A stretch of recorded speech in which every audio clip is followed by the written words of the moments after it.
podcast Direito Ambiente, seu podcast jurídico sobre meio ambiente.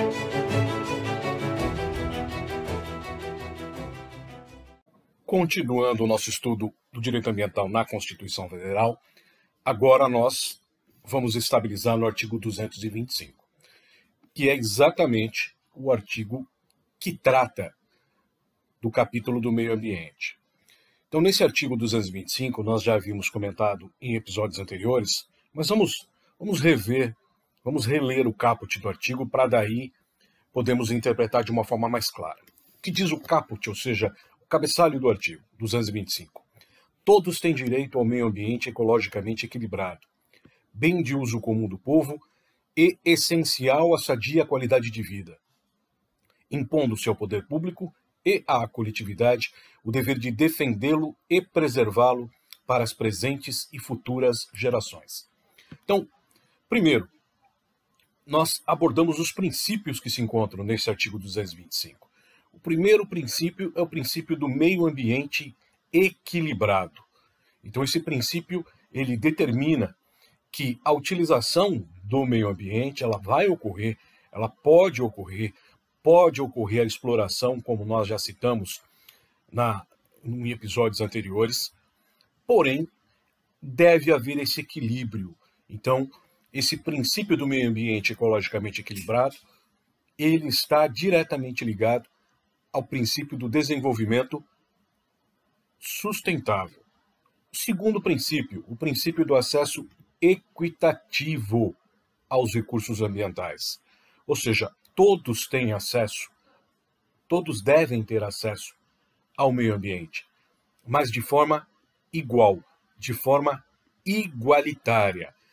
É exatamente como nós já havíamos abordado a questão da dominialidade do bem ambiental, ou seja, o bem ambiental, como diz esse caput, ele é um bem de uso comum do povo. Então, o acesso a este bem ambiental, ele deve ocorrer de forma equitativa. Então, não pode haver distinção, não pode haver nenhum tipo de diferenciação na permissão de acesso. Esse acesso nós queremos dizer de forma genérica, claro, incluindo aí o uso, a utilização de recursos, a exploração de forma sustentável. Outro princípio é o princípio da dignidade humana. Então, o meio ambiente, ele é responsável, ele é um dos itens responsáveis pela garantia do princípio da dignidade humana. Então, o meio ambiente ecologicamente equilibrado e de forma a ser acessado equitativamente, ou seja, de forma igualitária, ele garante a dignidade humana. Então, o próprio meio ambiente, ele é um facilitador, ou melhor, ele é um dos elementos da garantia da qualidade de vida do ser humano.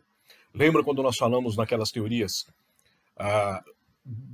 do porquê a preservação ambiental, na teoria, a primeira delas, a antropocentrista, ou seja, o homem no centro de tudo, depois a ecocentrista, em que só o meio ambiente estaria no centro de tudo, e a teoria mais atual, a teoria avançada, que fala do biocentrismo, ou seja, a vida em todas as suas formas, incluindo a humana, no centro de tudo. Daí esse conceito de que a dignidade humana, para ser atingida, ela depende de um meio ambiente ecologicamente equilibrado. Então, é impossível dissociar, é impossível separar o homem como sujeito de direito do meio ambiente. Essa é a interpretação que nós temos a partir desse artigo. Outro princípio importantíssimo é o princípio do dever de proteção. Então, esse artigo 225, ele traz o direito ao meio ambiente ecologicamente equilibrado, mas, ao mesmo tempo, ele traz o dever, a obrigação de preservar. E de quem é esse dever? Esse dever é só do Estado? Esse dever é só do particular? O Estado impõe ao particular? Não. O artigo 225, ele coloca, impondo-se ao poder público e à coletividade o dever de defendê-lo. Então, esse trecho do caput do artigo deixa claro, o dever também é igualitário. Os direitos são igualitários e o dever é igualitário. O dever de proteção, o dever de preservação. E aí nós fechamos com o último princípio que está esculpido aí neste caput, que é o princípio das gerações. O princípio intergeracional. Então, a Constituição Federal, em 1988, já há muito mais de 30 anos, ela trouxe um princípio atualizadíssimo na questão ambiental. O Brasil foi pioneiro, sim, em colocar esse princípio que vinha do desenvolvimento sustentável ali em 1987. Foi fechado em 87, mas ele já vinha sendo trabalhado desde a década de 1970, o princípio do desenvolvimento sustentável. Mas ele foi fechado, escrito e definido, publicado em 1987.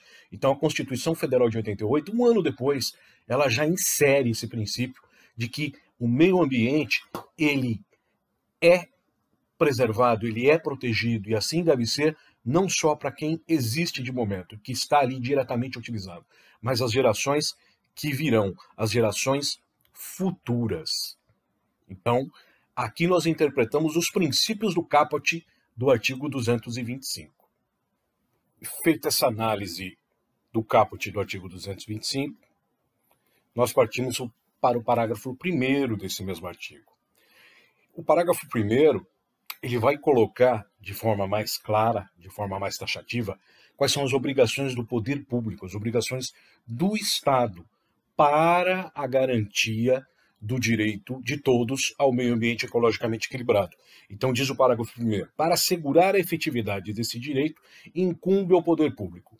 No inciso 1, ele vai falar, o texto constitucional, vai falar sobre a preservação e a restauração dos processos ecológicos, que são essenciais a prover o manejo ecológico das espécies e ecossistemas. Então, quando fala em preservar e restaurar, vamos lembrar os conceitos. O conceito de preservação é aquele de manter, garantir a área, né, devidamente como ela se encontra, garantir que aquela área ambiental se mantenha no seu próprio status quo, ou seja, o seu status de momento, preservado. E também fala ali, nesse inciso 1, do parágrafo 1º do artigo 225, a restauração dos processos ecológicos. Então também cabe ao Estado a busca, a obrigação dele de restaurar, restabelecer aquelas áreas que foram degradadas. Ele utiliza a expressão processos ecológicos, né?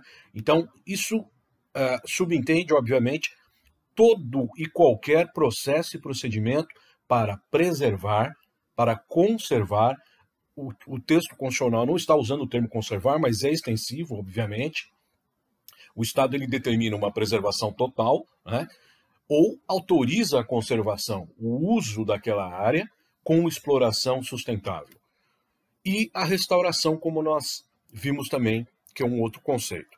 Para isso, nós abrimos um parênteses aqui, existe a própria Lei 9.985 de 2000, a Lei do Sistema Nacional de Unidades de Conservação. Ela veio justamente para suprir as ferramentas necessárias para garantir esta obrigação do Estado, citada nesse inciso 1 do parágrafo 1º. Lembrando que unidades de conservação já existiam antes de 2000. Nós teremos um podcast mais para frente aí bem amplo, estudando a Lei 9.985. Já convido vocês aí para em breve acessarem esse episódio, mas hoje nós estamos citando de uma forma geral.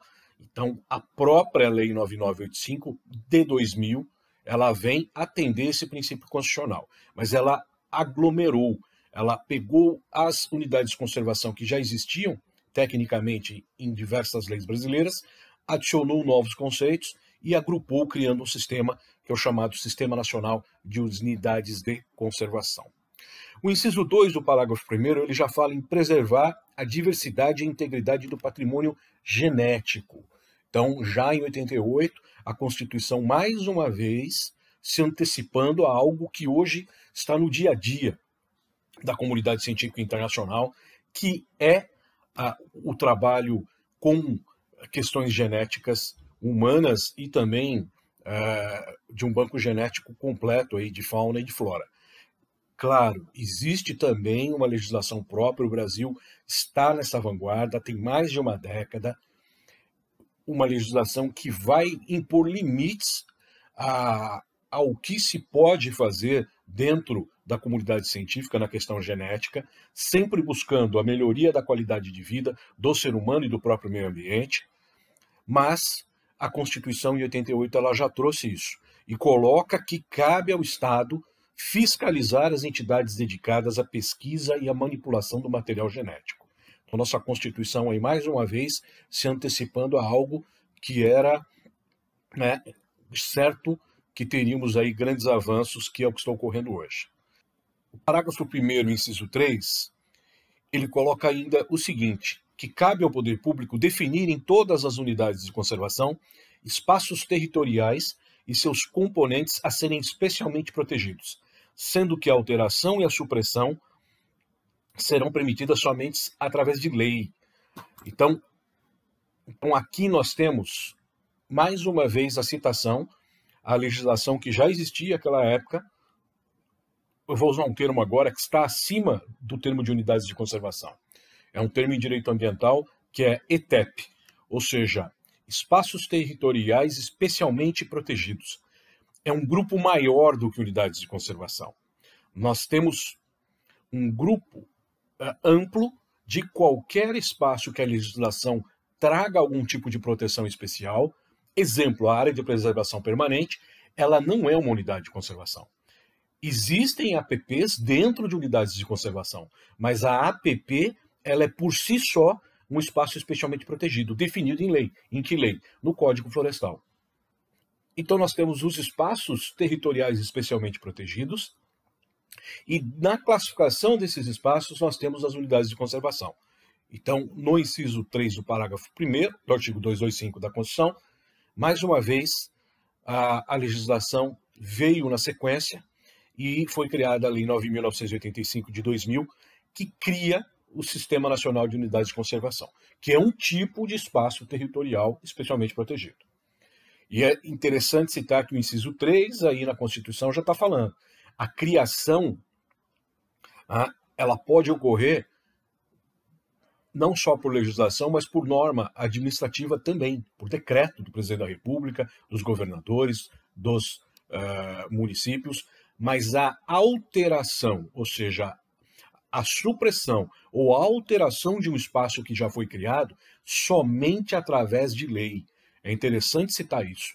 Esse é um princípio legal de que uma área, uma vez criada com fins de proteção ambiental, ela somente poderá ser convertida numa área não protegida, ou seja, suprimida na totalidade, ou ter os seus limites diminuídos somente através de uma lei.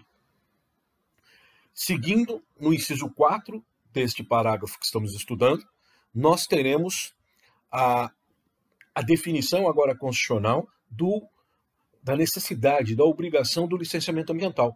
Então diz o inciso 4, exigir, é uma das obrigações do poder público, exigir na forma da lei, para instalação de obra ou atividade potencialmente causadora de significativa degradação do meio ambiente, estudo prévio de impacto ambiental, do qual se dá na publicidade. Então, o licenciamento ambiental, ele ocorrerá a partir da realização de um estudo de impacto ambiental. E ele deve ser, obviamente, prévio à ação que se pretenda fazer, que se pretenda licenciar, ao processo que se pretende colocar em prática, que envolva a utilização de recursos ambientais. Então aqui nós temos a base para a famosa resolução CONAMA 01 de 1986, que vai tratar do estudo de impacto ambiental e do relatório de impacto no meio ambiente, o famoso EIA-RIMA, que nós falaremos também num episódio mais para frente. Inciso 5 desse parágrafo, é a obrigação do Estado controlar a produção, a comercialização e emprego de técnicas, métodos e substâncias que comportem risco para a vida, para a qualidade de vida e para o meio ambiente.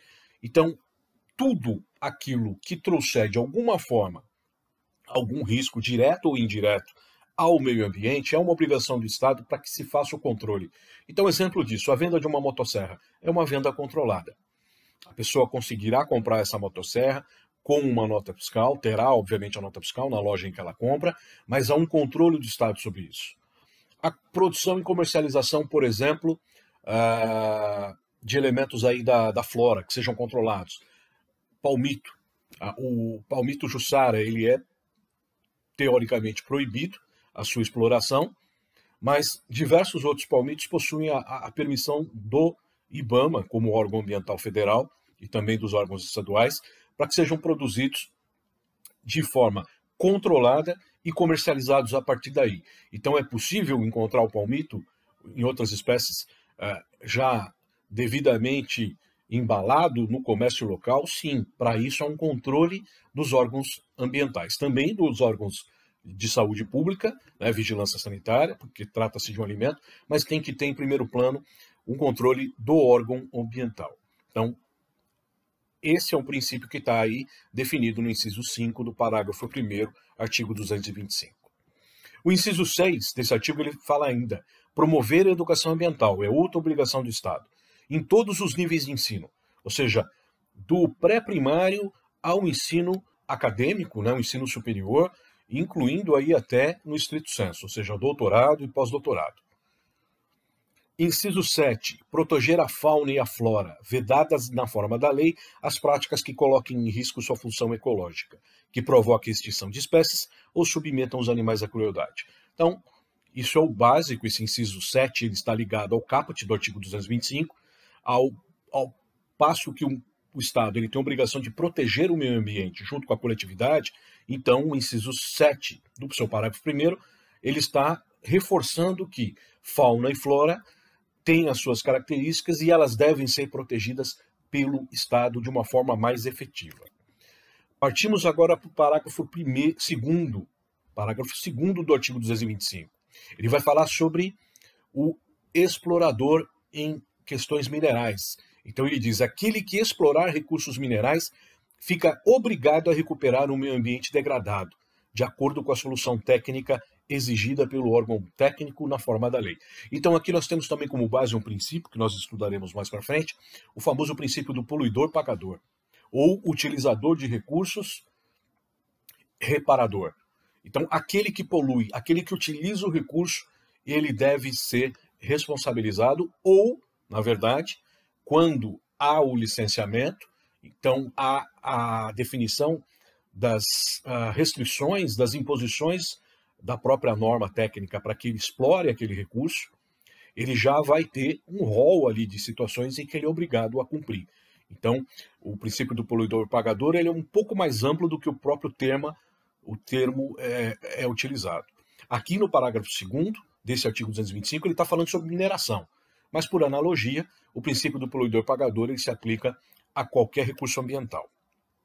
E o parágrafo 3º, que também tem ligação com o princípio do poluidor-pagador, que vai falar que as condutas e as atividades que sejam lesivas ao meio ambiente, ela importará na responsabilização do sujeito, seja uma pessoa física ou seja uma pessoa jurídica, tanto de direito público ou de direito privado. Então o próprio Estado, ele está no polo passivo numa situação de degradação ambiental? Sim, o Estado é condenado, foi condenado em diversas situações, em que ele foi o responsável pelo dano, seja por ação ou por omissão. Aqui, então, no parágrafo 3º, nós temos o princípio da responsabilização ambiental pelos danos causados. É importantíssimo esse parágrafo porque ele é a base de todo o arcabouço jurídico que permite a aplicação, né, o exercício ali da competência material do Estado, sejam os municípios, os estados ou a União, de fiscalizar o meio ambiente e garantir que aquele que realizou qualquer lesão que seja devidamente definida em normas técnicas, na lei e nos atos administrativos, decretos, regulamentos, portarias, instruções normativas, que aquela pessoa que causou, seja física ou jurídica, ela seja responsabilizada. Então o parágrafo 3º ele coloca as 3 esferas de responsabilização: a administrativa, com as autuações, no mínimo através de uma multa, de uma repreensão, de perdimento de material, ou seja, apreensão dos objetos e instrumentos utilizados para a prática ambiental. A segunda responsabilização, que é a penal, a criminal, então no direito penal ambiental, que a base é o direito penal. E a terceira responsabilização, responsabilidade civil ou civil. Então, que caberá também, além da administrativa e da penal, a devida reparação dos danos que forem causados.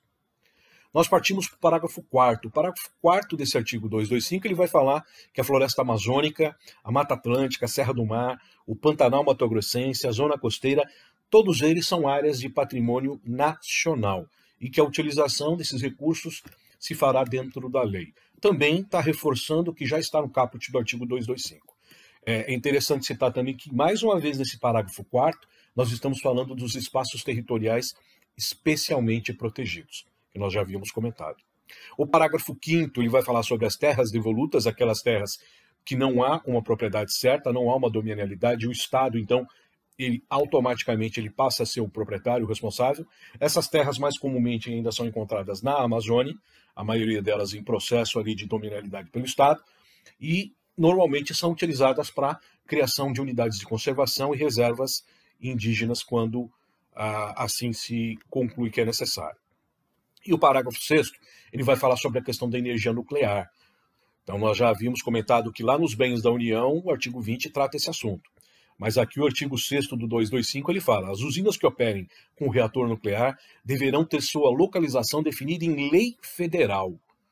Existe para isso uma legislação própria, que é a Lei 4.118 de 1962, que ela trata da Política Nacional de Energia Nuclear, que vale a pena aí você dar uma estudada, e nós teremos um episódio também bem para frente aí para podermos estudar um pouquinho esse assunto de energia nuclear e as questões ambientais envolvidas.